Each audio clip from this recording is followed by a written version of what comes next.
en Reptuliados. En Reptuliados.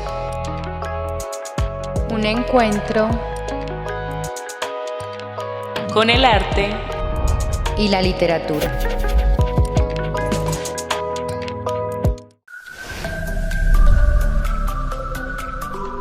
Blue TV, Canal 8. Canal 8. Buenas tardes, queridos contertulios. Espero que se encuentren muy bien. ¿Cómo están ustedes hoy, muchachas? Muy bien, muchas gracias. Hola a todos, saluditos. Bueno, como sabían, durante la semana estuvo corriendo por ahí por redes sociales las imágenes de Carmen Laforet. ¿Alguien sabe quién es Carmen Laforet? Bueno, algunos de los contertulios que respondieron en redes sociales dijeron que no sabían quién era, que no tenían ni idea, y otros decían que qué bueno conocer este tipo de autoras que no son tan nombradas y que no están pues como en el repertorio de la literatura. Y entonces, debido a eso, nosotras les vamos a contar entonces quién es Carmen Laforet. Pues vamos a hacer entonces un recorrido por su infancia, adolescencia. Luego vamos a hablar sobre la obra, sobre su vida y también al final cerraremos con su muerte. Y algunos fragmentos de Carmen Laforet sobre su escritura. Recuerden pues que estamos hablando sobre tinta femenina, entonces continuamos hablando sobre esta chica española que nos sorprende un poco sobre su revolución con la literatura. Bueno, entonces Carmen Laforet nace el 6 de septiembre de 1921 en Barcelona, ¿cierto? A los 2 años más o menos se va a vivir a las Islas Canarias y allí es donde transcurre pues como toda su adolescencia hasta que cumple los 18 años, ¿cierto? Que se regresa a Barcelona. Entonces durante su infancia pues ella vive en esta isla, tiene su padre, es un gran deportista, entonces sabe de tiro al blanco y les enseña, Carmen Laforet tiene 2 hermanos, uno se llama Juan y el otro Eduardo. Bueno, que nacen pues allí en la isla, a esa es la única que traen pues como desde Barcelona. El papá de Carmen Laforet es arquitecto y es profesor no recuerdo bien. Lo cierto es que por cuestiones de trabajo del papá se mudan entonces a Canarias y allí es como donde se desarrolla pues como la infancia de Laforet. Bueno, también a los 18 años decide volver luego entonces a Barcelona a estudiar filosofía y letras, pero no culminó los estudios, creo que no fue muy culminado como esa parte de la academia. Sin embargo, encuentra en su camino a Miguel Cerezales, que la apoya a que ella continúe con este tema de la escritura en esa España de la posguerra en ese tiempo. Bueno, antes de irnos a Barcelona, también es importante mencionar que la mamá de Carmen Laforet fue una excelente maestra, pero su labor fue más fuerte con sus hijos. Incluso era como la más culta de la casa, e incluso Laforet le agradece a su madre el gusto por la literatura, por la lectura y la escritura, a ella precisamente, porque era la que en la casa estaba compartiendo sus conocimientos y todo pues como el tema de la literatura. Cuando la mamá de Carmen Laforet muere, ella tiene una madrastra, pero esa madrastra no congenia muy bien con ella y sus hermanos, lo que hace que Carmen Laforet empieza a desatar como su libertad. Entonces ella sale de clase, se va a nadar a la playa, tiene muchos amigos, es una mujer súper libre, a pesar pues de que todavía es menor de edad. Empieza pues como a desplegarse o a verse como esos visos de la libertad que ella buscaba. Incluso cuando murió su madre ella le escribió pues, incluso no sé si eso tenga que ver, ahorita nos daremos cuenta, con las obras, cuando le escribe a la mamá que se está muriendo que nunca más la volverá a ver. Sí, bueno, entonces mientras, o sea, tiene una infancia feliz. Sí. Vive con su madre, con su padre, su madre se encarga pues de ellos, de su educación, ¿cierto? Ahí como decía Marilyn, entonces es de allí donde ella tiene como el amor por la lectura. Y tengo un fragmento sobre, pues que ella tiene sobre la mamá, que lo escribe en Mis Páginas Mejores, que es ahí donde habla pues como un poco de su vida antes de su gran obra, su gran como reconocimiento, su momento de fama, ¿cierto? Antes de eso, ella pues como que cuenta un poco de su vida en este libro. Dice: yo la recuerdo como una mujer menuda, de enorme energía espiritual, de agudísima inteligencia y un sentido castellano inflexible del deber. Entonces es una mujer como muy espiritual, ¿cierto? Muy culta de la casa, y eso genera en la Foret quizá como ese espíritu de libertad. Entonces transcurre su infancia y parte de su adolescencia en las playas, ¿cierto? Con sus amigos, se enamora en la adolescencia como a los 14 más o menos. Pues no, o sea, todo es una infancia muy, muy tranquila y podría decirse que feliz. Y algo dinámica también. Sí. Bueno, Sí. entonces retomando Sí, lo de los 18 años, pues se fue a estudiar, regresa luego a Barcelona a estudiar pues la filosofía, y se encuentra con Miguel Cerezales. Entonces ella empieza a escribir, por ejemplo, la obra Nada, que fue un poco negada por la sociedad y por los editores, pero fue galardonada al premio Nobel, y adivinen quién. Se lo ganó en 1944. Sí, lo que pasa es que ella, o sea, de Canarias se va a vivir a Barcelona, ¿cierto? Hay un fragmento, bueno, hay un apartado que ella escribe sobre esa travesía que hace en el barco, ¿cierto? Y dice que en medio del océano, o sea, cuando está atravesando, cumple su mayoría de edad, los 18 años. Ella logra que el papá le dé permiso de irse a Barcelona, pero ella va porque hay un chico del cual ella está enamorado y él se va también para Barcelona. o sea, ella se Entonces, va luego de que él se sí, va. luego de que él se va, entonces se va, digamos, un poquito como detrás, ¿cierto? Se va para Barcelona y, como nos contó Ana ahorita, pues se empieza a estudiar en la universidad en filosofía y letras, ¿cierto? Filosofía y letras, una carrera que no termina.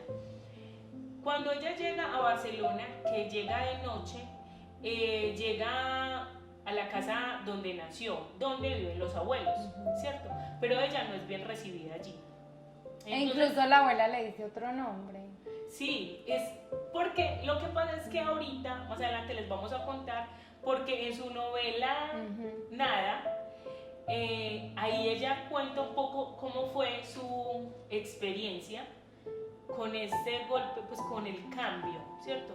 Cuando viene buscando su libertad, pero hay un montón de cosas, bueno, una España de la posguerra, Sí. donde hay mucha pobreza, donde pues no hay oportunidades, todo es muy oscuro, muy La gris. depresión empieza a notarse pues mucho en los lugareños. Y eso es lo que ella entonces empieza a plasmar en Nada, ¿cierto? Y que incluso pues fue un poquito rechazada y no fue como tan bien acogida en esa sociedad, porque pues estábamos en un lugar de posguerra donde todo el mundo estaba centrado en sí mismo y no habría como un escape, sino como un desespero a esa depresión que se veía en el ambiente. Bueno, entonces digamos cuando llega a los 18 años, que ingresa pues como a la universidad y empieza, ella pues se siente como muy sola aquí en esta nueva casa con sus abuelos y empieza a escribir. Entonces en la universidad todo el tiempo a ella la ven sola escribiendo y todo el tiempo como que, ay, esa es pues una chica muy rara. Ah, sí, Porque la todo el chica tiempo- rara. La chica rara todo el tiempo está escribiendo y es está produciendo esa novela. E incluso le preguntan, ¿qué estás escribiendo? Y ella dice, nada. Quizá a veces dicen que es como de ahí que sale pues como La palabra el nombre. o el el título. nombre, sí. Bueno, entonces después de que ella escribe este libro, Y se gana el premio Nobel. no, Y el lo que premio pasa Nadal. lo que pasa es que hay una convocatoria para obras literarias. Y este señor, ¿cómo se llama? Miguel Cerezales. Es el que le dice, bueno, ¿por qué no pasas la propuesta pues como a la convocatoria que hay? Él es el que la anima a que la envíe. Porque ella en algún momento dijo, bueno, yo ya terminé esa obra, pero no sabía qué hacer con ella, Claro. ¿cierto? Entonces este señor le dice como que, hey, ve, ¿por qué no te presentas? Por cierto, hay un dato que dicen que el último día que cerraba la convocatoria, o sea, La envió. cuando la envió, la leyeron en una noche y definitivamente esa era la ganadora. Y ahí es donde es como una catapulta a la fama. ¿cierto? Ajá. Entonces ya vamos a hablar de la obra de Laforet. No, pero entonces esperen que Miguel Cerezales, después de que la ayudó y la impulsó, pues tampoco se quedó como un simple amigo, sino que también se casaron, tuvieron 5 hijos y 2 de los 5 son escritores. Ajá. Sí, Cristina y Andrés. listo. Bueno, Y Cristina, cuando Carmen Laforet se muere, entonces le edita como que el último libro que ella escribió, que se llama En la última esquina, si no estoy mal, y ella le edita esos escritos a Carmen Laforet, a su madre. Entonces ella habla sobre cómo fue una revolucionaria de la España de la posguerra, como al decirle la chica rara, sí. cómo revoluciona con sus letras y logra salir a la catapulta, a la fama, como de cismarle. Entonces eso es Carmen Laforet hasta el momento. Así hasta el momento. Entonces, ¿qué les parece si vamos a un corte y ya regresamos? No se muevan. En Rectuliados, un encuentro con el arte y la literatura. Regresamos y ahora vamos a empezar a ahondarnos en la obra de Carmen Laforet. Listo, digamos que su obra comienza en esa posguerra, en esa España que venía pasando de una guerra donde había hambre, como lo mencionaba la compañera ahorita, donde había desgano, donde la burguesía estaba totalmente derrotada, donde nadie estaba pensando en arte, donde nadie estaba pensando en literatura, y llega ella a romper con ese, pues como con esas dificultades que estaba pasando España. Digamos que el contexto histórico de la obra de ella es el franquismo, que fue durante esa posguerra, 1936 a 1939, donde ¿qué pasaba? Las mujeres y los hombres estaban totalmente separados. Por ejemplo, en las escuelas los hombres tenían una educación en la cual los conocimientos que adquirían eran sobre héroes, sobre guerra, sobre trabajo, sobre fuerza, pero las mujeres estaban viendo contenido que tenía que ver con el rol de ser esposa, de ser ama de casa, de estar cuidando a los niños. Las lecturas de las mujeres eran sobre recetas de cocina. Los hombres veían historietas, veían cómics sobre hombres. Entonces, listo, llega Carmen Laforet a romper con eso. Venga, es que yo quiero escribir, yo quiero hablar de mi vida y no quiero simplemente ser una ama de casa. Incluso cuando ella se casa, que tiene sus 5 niños, cuando la entrevistan le preguntan que ella cómo hace para dedicarse a la familia y para escribir, que qué tiempo saca, que cómo lo distribuye. Y a un hombre, y a ningún hombre le Que es preguntan escritor, eso, le dicen. que es escritor, no, solamente le preguntan sobre su escritura, sobre su proceso de creación, pero a ella sí todo el tiempo le están encarando el tema de que es ama de casa, y entonces, bueno, y usted está descuidando el hogar para ponerse a escribir. Claro, es una opresión social totalmente fuerte, además porque tenía 5 hijos, entonces el papel de ser madre, de ser escritora, pues de salirse de ese rango, entonces también la hace revolucionaria. No, además, o sea, recordemos que cuando ella empieza a salir en todas las revistas, en la prensa, como la ganadora del premio Nadal, entonces solamente ella es la mujer, una mujer escritora. Del resto todos son hombres, ¿cierto? Entonces como que no marca la diferencia, rompe, ¿cierto? De una vez que sea una mujer y que tenga tantos hijos y como que pues, y su casa, ¿cierto? Entonces es como otra carga que tiene, pues tiene como una carga, o sea, Sí. es escritora y además es mujer, entonces, ¿cierto? Bueno, y empieza como a verse, o sea, ella se vuelve súper famosísima, así mucho, empieza como a ir a reuniones con gente muy importante y todo eso, y ella, esto realmente no es lo que a ella le gusta.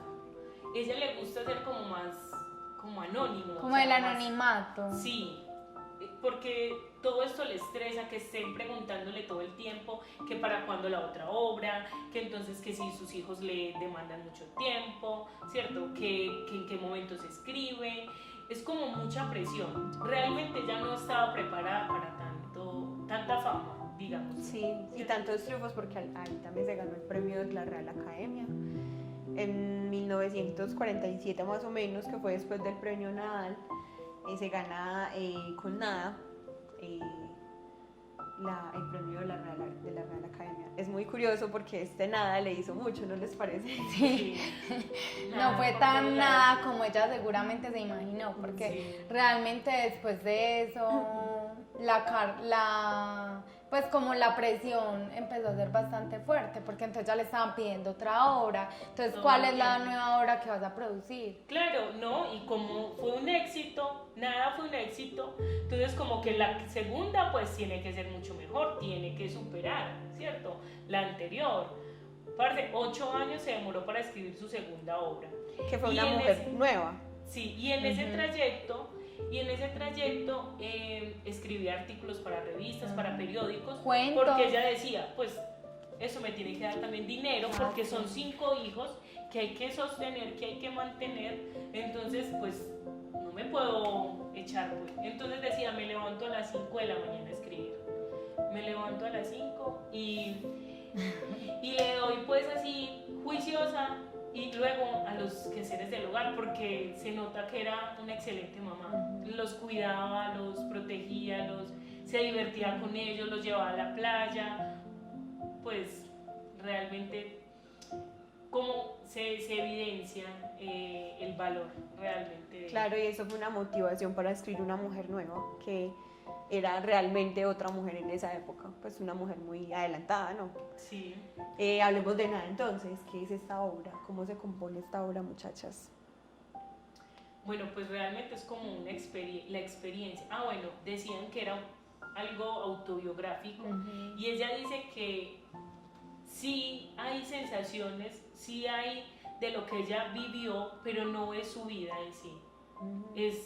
La protagonista se llama Andrea. Andrea es una chica también que va en busca de su libertad, ¿cierto?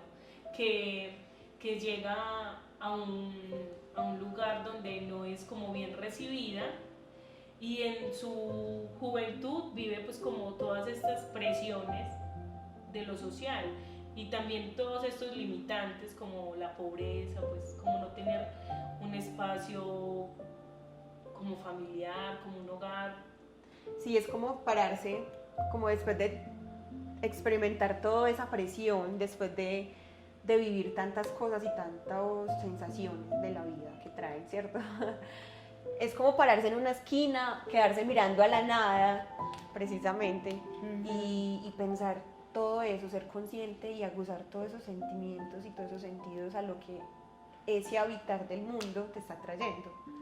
Nada se escribe en primera persona, es muy relacionada con la escritura de Virginia Woolf por lo mismo, por el hecho de hablar consigo mismo, pero Carmen Laforet lo hace parada en una esquina, pensando en sí, pensando en lo que le rodea. E incluso la definen, cuando hablan sobre Carmen Laforet, la definen como alguien descuidada y despistada. Pero es porque realmente está muy absorta en la realidad, realmente está siendo súper consciente del entorno en el que ella pues en el que está viviendo. Bueno, entonces Ana hablaba sobre pues, su relación con Virginia Woolf. En la vida de ella también una mujer, así como Vita fue a Virginia Woolf, Lily fue a Carmen Laforet. Incluso una de las obras de ella está muy influenciada por Lily, la cual era una mujer muy católica pero muy feminista al mismo tiempo. Entonces, de alguna manera, Carmen encontró en Lily como ese apoyo, como esa familia, la cual no tuvo pues en Barcelona cuando se mudó.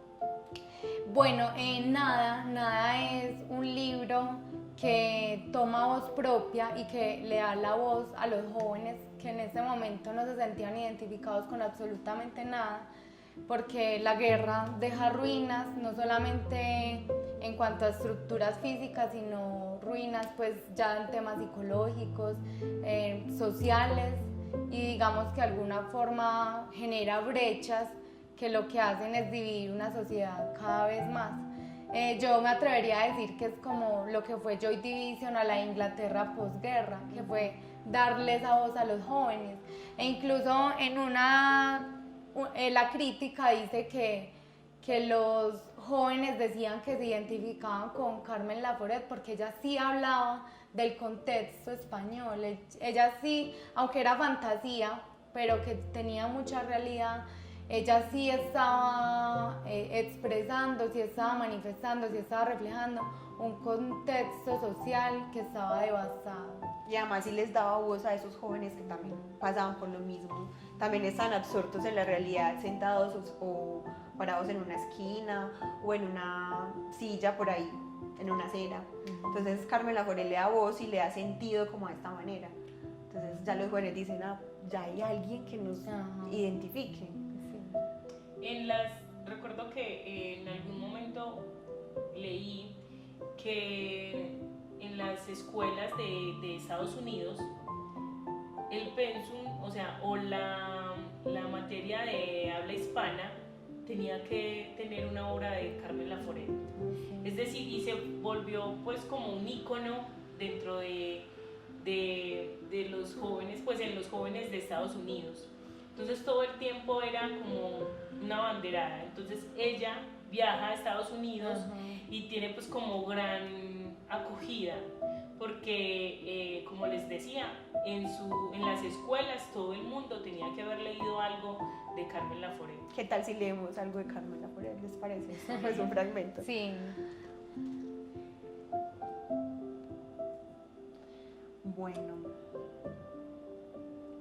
Bueno, yo voy a empezar con que es de una mujer nueva, y es un pequeño fragmentico en un diálogo donde pregunta: ¿qué te pasa, Paulina?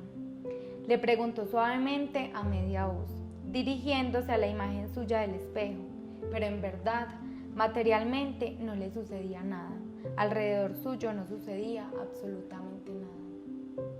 Bueno, yo voy a leer un fragmento precisamente de la obra Nada.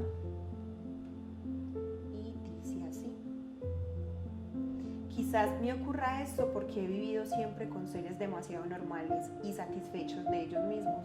Estoy segura de que mi madre y mis hermanos tienen la certeza de su utilidad indiscutible en este mundo, que saben en todo momento lo que quieren, lo que les parece mal y lo que les parece bien, y que han sufrido muy poca angustia ante ningún hecho. Bueno, entonces yo tengo... Ahorita les comparto algo.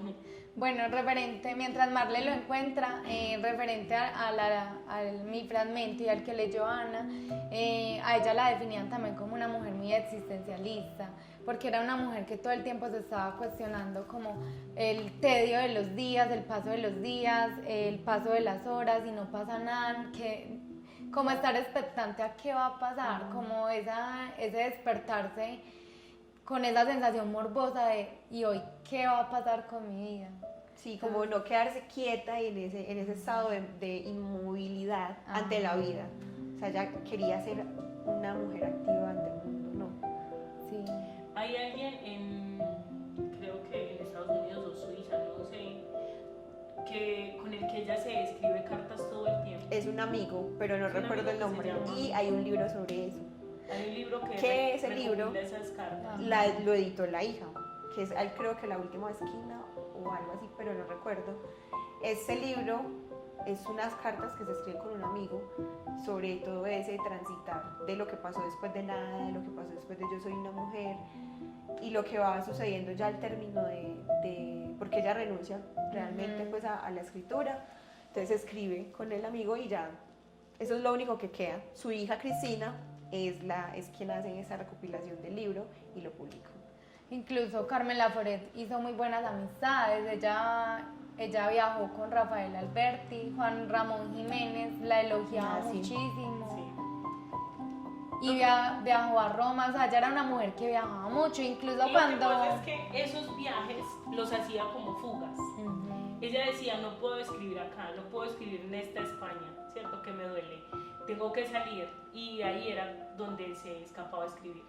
A veces iba y ni siquiera escribía nada, porque era simplemente un respiro que se daba.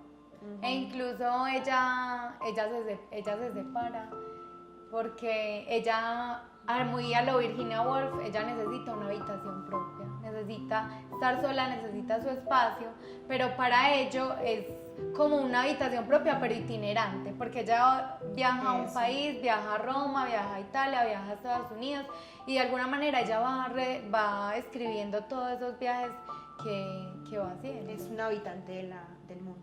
Sí. Hay un libro también que recopila todas esas narraciones de viaje. No recuerdo cómo se llama. Sí, pero incluso la separación con Miguel Cerezales también hace un poco que ella vaya decayendo un poco con su enfermedad que ella sufría de Alzheimer. Ahorita, entonces vamos a hablar ya sobre Sí. Bueno, pero para finalizar, cuando ella se separó del esposo, las mujeres en esa época no podían viajar, ni tomar decisiones, ni alquilar un apartamento sin la autorización del esposo. Porque ya la mujer pasaba a ser como propiedad del esposo, entonces él era el que le daba la autorización Entonces él la autorizó para que ella se pudiera alquilar un departamento y poder viajar. Aún así, rotundamente le dijo que le prohibía que hablara sobre él o sobre la vida que ella tuvo con él en sus obras. Por eso no sabemos nada sobre esa vida. Ajá. Igual, pues yo creo que se extendió un poco en la escritura. Ella decía que ser escritor era algo que no se dejaba de la noche a la mañana, que todo el tiempo tenía que escribir, ¿cierto? Y así no publicara obras, pues así como a granel, ella sí escribía todo el tiempo. Sí. En algún momento, pues si ella decide como retirarse y decide no escribir más y ya, o sea, es decir, no quiero más, no quiero que me presionen más, no quiero que me exijan más, no quiero. Y más con toda esta presión que se le vino después de la separación con Miguel, que nos cuenta Marilyn, que pues me imagino que era una autorización para todo y ella era un ser libre que quería habitar el Eso mundo. era, sí. Entonces, muy, muy, muy teso. Eso se llama grafofobia, ella decía, cuando ella le mandaba cartas a su amigo, ella decía que tenía grafofobia, pues ya escribir para ella no representaba ningún tipo de placer, era como huir antes como de escribir. Pero no era que no iba a escribir nada, o sea, ella sigue escribiendo, solo que no va a escribir con esa idea de publicar. Sí, o sea, no quiere producir, no quiere como Exacto. hacer ese ejercicio de creación para vender, para publicar, sino simplemente como expresión, como tipo diario. Sí, Exacto. Ella en algún momento creo que alquila como una cabaña y se va a escribir y rompe papeles y elimina y destruye porque ella quiere crear algo nuevo, ¿cierto? Entonces se exige mucho también, ¿cierto? Porque obvio, le exigen desde su primera novela, que tiene pues como tanta fama y que pone, digamos, el banderín muy alto, es muy complicado entonces volver a alcanzar eso. Y no se puede alcanzar de la misma manera, hay que hacer algo nuevo. Y entonces eso es lo que La agobia. la agobia todo el tiempo y en algún momento ella dice, no más, pues no escribo más. Bueno, entonces ya vamos a otro corte y ya regresamos y vamos a hablar entonces del final de la vida de Carmen Laforet, de esta gran escritora española.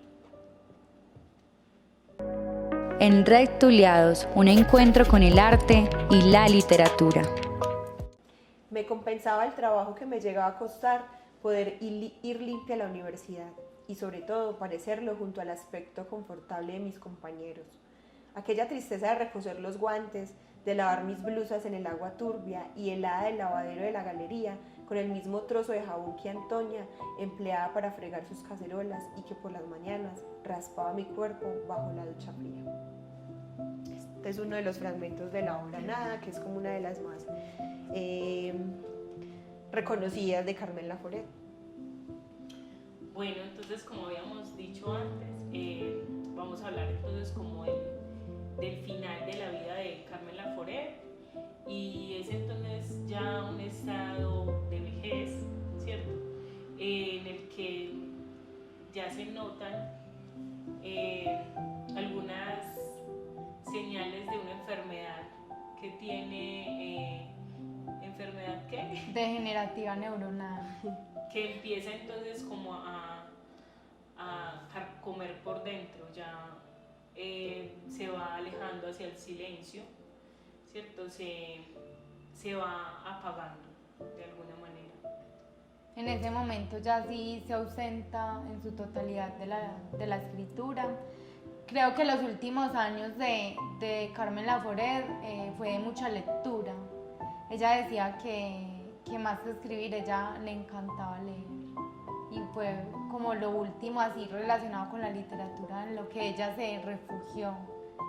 Bueno, entonces el libro de Carmen Laforet finaliza en el 2004 con esta enfermedad degenerativa neuronal que apaga, como dice Marle, un poco esa luz aventurera y llega al silencio, llega a olvidar también un poco esa vida, y es ahí donde ella dejó unas cartas, lo que estamos hablando ahorita de que le escribía a su amigo. Entonces esas cartas fue lo último de Cristina Laforet, que fueron editadas por su hija Cristina. Su hija Cristina fue quien acompañó a Carmen Laforet, a su madre, durante todo este tiempo de enfermedad, que también nos dicen que fue Alzheimer. Entonces también es una enfermedad que ya conocemos cómo afecta al ser humano y cómo afecta no solamente a la persona que está enferma, sino a las personas que la rodean. Entonces vemos cómo va culminando esta vida de Carmen Laforet. Bueno, entonces con esto lo que queremos es invitarlos a que se acerquen a la obra de Carmen Laforet, a que lean sus obras, si de pronto nos quieren contar sobre cosas nuevas que hayan descubierto sobre ella. Algunas de Nada es una de sus obras más representativas, pues incluso como la que la lanzó a la fama. La isla y sus demonios también. La isla y los demonios. La insolación. La insolación. Una mujer nueva. Una mujer nueva. Una mujer en fuga. Y la última, que es La Nueva Esquina. La Nueva Esquina. Bueno, entonces este programa igual es pues como una invitación a que vayan y exploren y conozcan más de autoras así tan geniales, ¿cierto? Y tan desconocidas. Diferentes. Sí, uno se enamora. Realmente uno empieza a ahondar en la vida y en la obra de Carmen Laforet y uno se enamora. Y que también, si necesitan escribir algo que están pensando en una esquina o en un bar o en un lugar donde estén habitando, que también tomen en serio esos pensamientos, esas sensaciones que los hace sensibles y los hace ser humanos. Como decía Carmen Laforet, nada se escribió en todas partes. Ajá. En todas partes, en el metro, en una acera, en una esquina, La universidad. en el parque, en la universidad, en la cafetería, en todas partes. Entonces hay que escribir, ¿cierto? Sí. Y eso es lo que queremos, mantener viva a Carmen Laforet de alguna manera, ¿cierto? Que siga habitando los libros. Bueno, chicos, nos vemos en el próximo programa. Chao. En Reptuliados. En Reptuliados. un encuentro con el arte y la literatura.